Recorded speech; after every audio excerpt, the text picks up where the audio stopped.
tonight on the 31 Nights of Halloween Horror. Something about a pig farm and human animal philosophy and blood and murder. And was it actually murder if he comes back to life? I don't know. Tonight's movie, Id.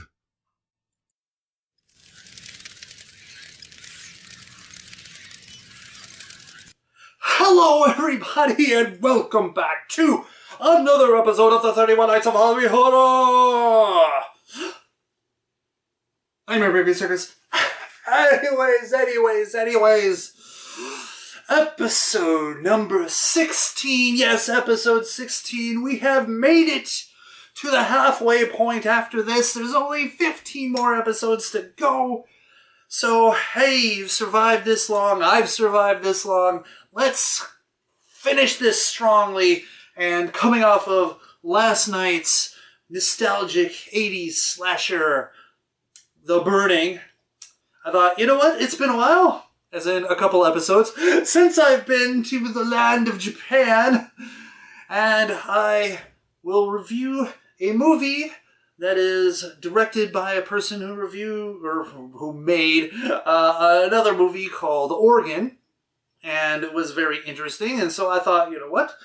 I like this person's taste a little bit. So I thought I'd pick up another one of their movies. I picked this up actually years ago, but this is the first time I actually watched the film. And holy shit, my goodness. Anyways, so the movie is Id. Supposedly ego and id. So what is id about? Well, that's the tough thing about this movie, is that it is really something. Kind of a plot. So it's kind of like a sequel to Organ in a way. The main killer, the sensei of murder, is now a vagabond homeless guy, and he ends up getting a job at a pig farm. And the detective is aimlessly wandering the streets. And yeah, it's really weird. The thing that's going on in the pig farm is that everyone's got some weird quirk. They've got a kind of a husband and wife that are estranged from each other or whatever. They're living in separate rooms in the dormitory of the pig farm, which is really like it looks like homeless place for homeless people. Anyways, there's this guy who looks like he's got like spinal issues. He's got all this stuff. There's the son of the estranged couple who seems to be kind of infantile in a way. I mean, he's always got dolls and stuff like that. Speaking of which, the boss man has two sons. One of them is got the mind of a 9-year-old that he tries to pass off, saying, no, he's just big for his age. But no, he's got the mind of a 9-year-old, and he's like overeats, and he is constantly bullying the one guy who's kind of infantile. And the other son dresses like a schoolgirl. Yeah. So, some strange things. Well, basically, some events happen that lead to some violence, and then some member mutating into some monster beast thing. All the while, a whole bunch of philosophical stuff is getting spout about, beasts can't be saved, humans can be saved. All they have to do is, talk about Buddha and whatever, and it's really, really, really weird. So let's get to those scores, shall we?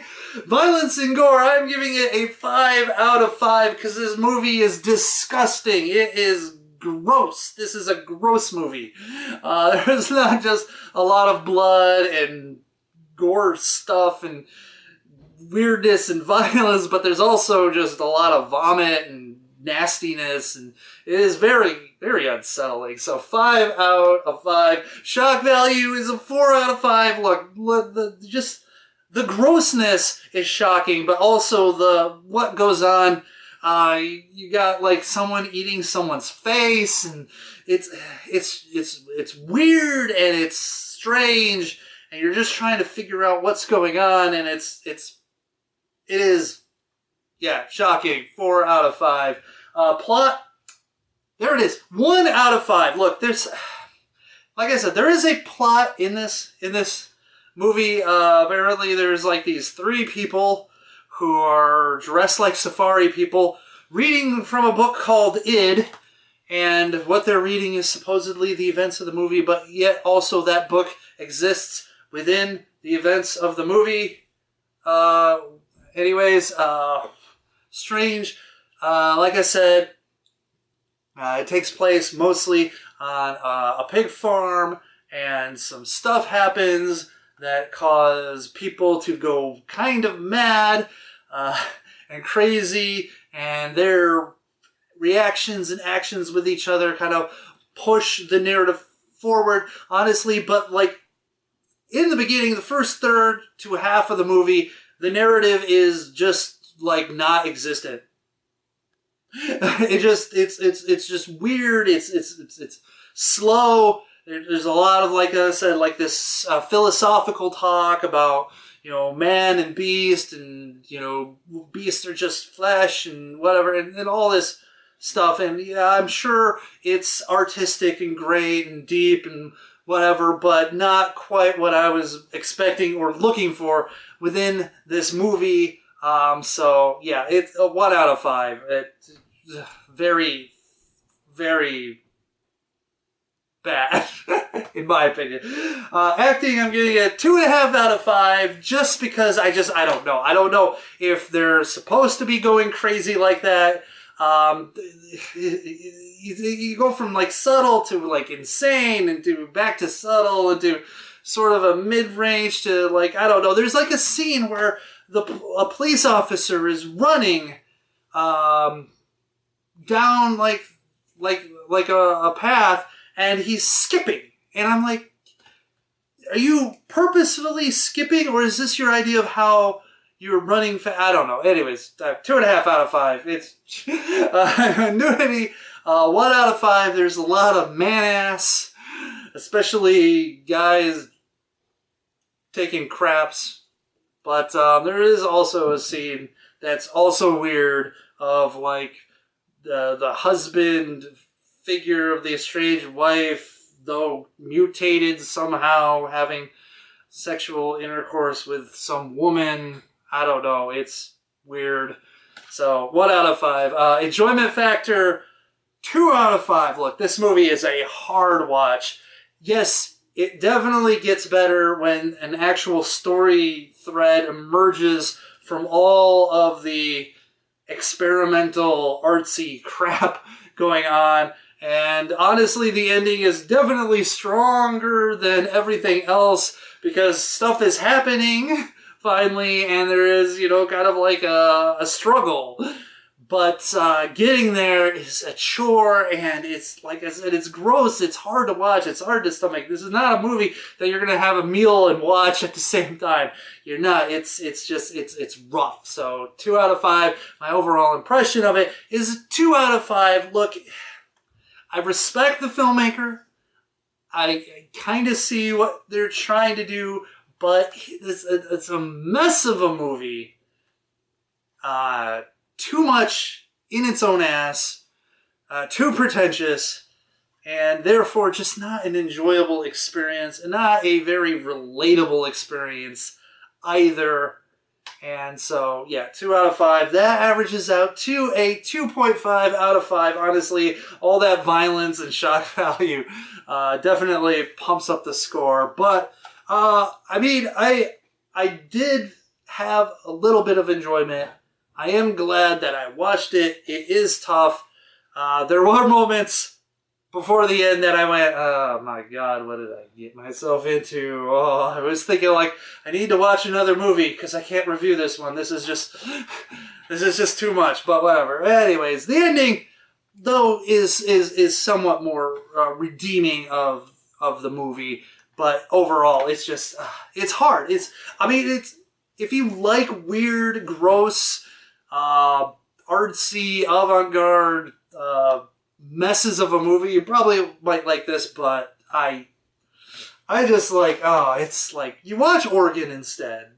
It's got all the mess and nasty with a more coherent plot. Anyways, which isn't hard to do since that is, what it is. So, there you have it. Episode 16, 15 more to go. And tell me, do you agree with me? Leave a comment in the comment section.